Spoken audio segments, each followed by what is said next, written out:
ça ne peut pas marcher pour moi. J'entends ton idée, elle est très bonne, mais ça ne marchera pas pour moi. Très très toxique évidemment. Parce que là aussi, on ferme automatiquement la porte. On peut en faire une question bien plus productive. On pourrait se dire, ok, j'entends, intéressant, comment est-ce que ça pourrait marcher pour moi? Salut à toi, c'est Jenny, je te souhaite la bienvenue dans ce nouvel épisode. On va voir ensemble aujourd'hui 5 idées du livre de Marie Forleo, Everything is Figure Outable, que l'on pourrait traduire par tout est solutionnable peut-être, ou bien il y a une solution à tout, c'est peut-être mieux. Un livre sorti très récemment, qui a fait un énorme carton. On peut vite facilement comprendre pourquoi lorsqu'on commence les premières pages. C'est un excellent livre. On aborde les 5 idées que j'ai choisies pour la Morning Note, la fiche PDF, tu peux la télécharger avec un lien qui se trouve en description. On y va, idée numéro 1, commencer par croire que c'est possible. Alors, une petite citation, j'ouvre les guillemets. Une force est à l'origine de chacune de nos actions, de nos interprétations et de nos réponses concernant le monde qui nous entoure. Cette force, c'est nos croyances, les scripts cachés qui dirigent nos vies.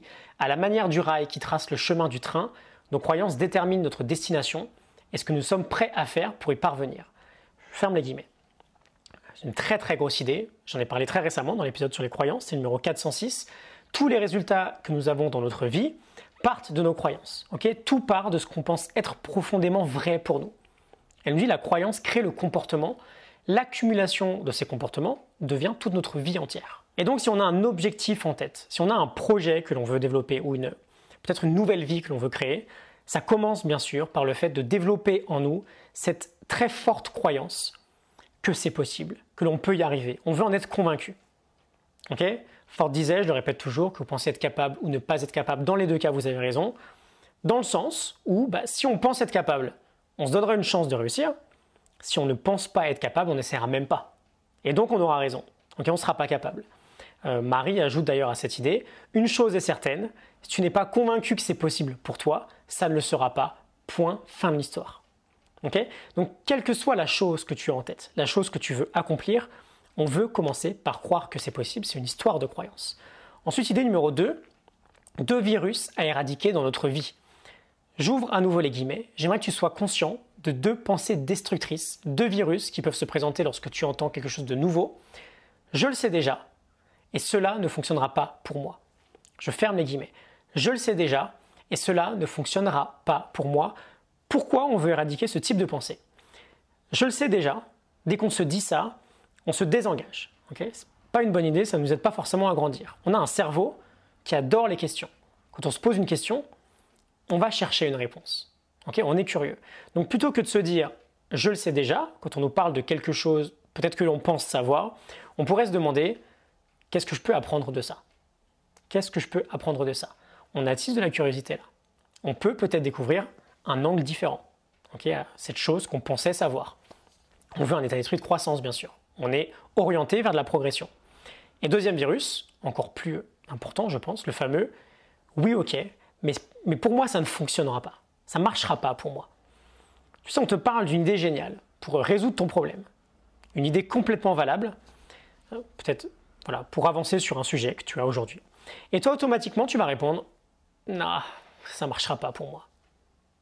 Ça ne peut pas marcher pour moi. J'entends ton idée, elle est très bonne, mais ça ne marchera pas pour moi. » Très très toxique évidemment. Parce que là aussi, on ferme automatiquement la porte.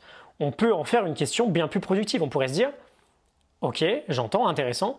Comment est-ce que ça pourrait marcher pour moi? Comment est-ce que ça pourrait fonctionner dans mon propre cas? » Et là, c'est la même chose. On entraîne notre cerveau à voir la chose différemment, à chercher une opportunité et à créer des connexions nouvelles. Okay, on l'engage dans l'innovation. Donc 2 virus, je le sais déjà, et cela ne fonctionnera pas pour moi. On neutralise en remplaçant par des questions. Qu'est-ce que je peux apprendre de cette idée? Ou comment ça pourrait fonctionner pour moi? Ensuite, idée numéro 3, la peur, le GPS de notre âme. Alors elle nous dit, j'ouvre les guillemets, la peur ne parle pas avec des mots, mais elle fait de son mieux pour exprimer un message en utilisant nos sensations. Et c'est là que nous nous trompons, nous interprétons ces sensations en pensant au danger, en pensant au fait de s'arrêter, de faire marche arrière. Je ferme les guillemets. Évidemment, c'est très intéressant. On en a également parlé récemment. La peur n'est pas notre ennemi. Au contraire, elle est un signal qu'on est en face de quelque chose qui est important pour nous, qui a du sens pour nous. On veut apprendre à dépasser cette peur de sortir de notre zone de confort. Elle sera toujours là. Donc, quoi qu'il arrive, elle sera toujours là. Donc, c'est à nous de choisir si on l'interprète comme étant un signal d'arrêt. Stop, je m'arrête et je fais marche arrière. je me recroqueville dans ma zone de confort, ou un signal de go, de feu vert. Je vais vers l'avant. Et par exemple, dans l'épisode 405, si tu veux approfondir, hein, je te parlais de Bruce Springsteen, qui disait « Juste avant de monter sur scène, mon cœur bat de plus en plus vite, je transpire, j'ai les mains moites, j'ai les jambes qui tremblent, j'ai comme un nœud dans l'estomac. Quand je ressens tout cela, je sais que je suis excité. Je sais que je suis prêt à aller performer. » Je ferme les guillemets. On a une très belle preuve avec Springsteen là, que nous choisissons l'interprétation que nous pouvons avoir vis-à-vis de la peur. Okay ? Et Marie nous parle de GPS de notre âme, parce que la peur, c'est notre boussole en fait. Une vie où l'on a éradiqué la peur, par définition, c'est une vie trop plate. Okay ? C'est le signe d'une vie trop confortable, c'est le signe surtout d'une vie sans croissance. Okay ? Idée numéro 4, commencer avant d'être prêt.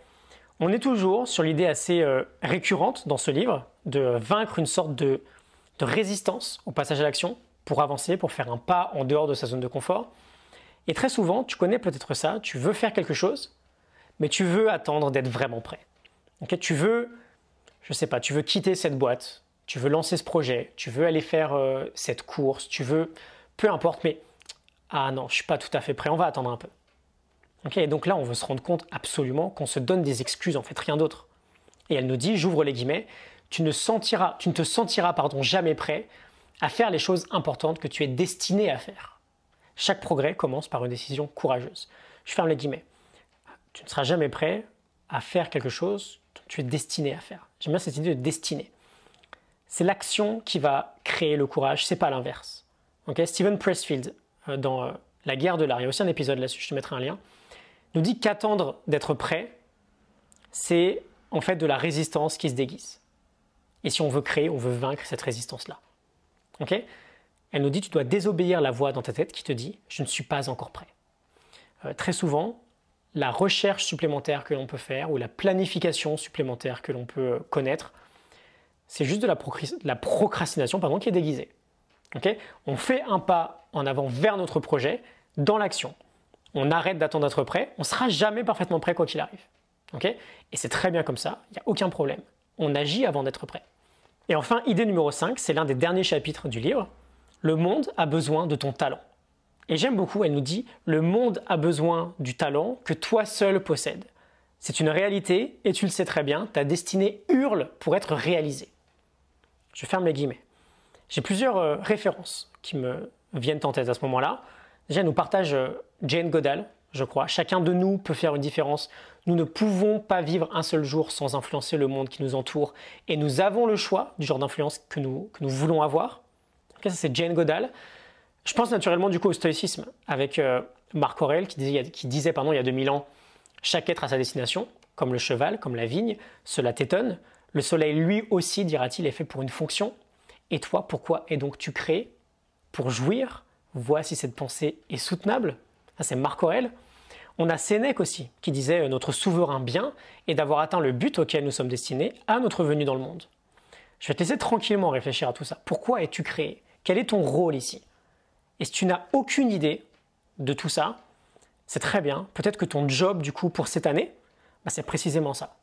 C'est précisément d'avoir une idée plus claire sur quelle est ta place dans ce monde. Okay? Ce monde qui a besoin de tes talents.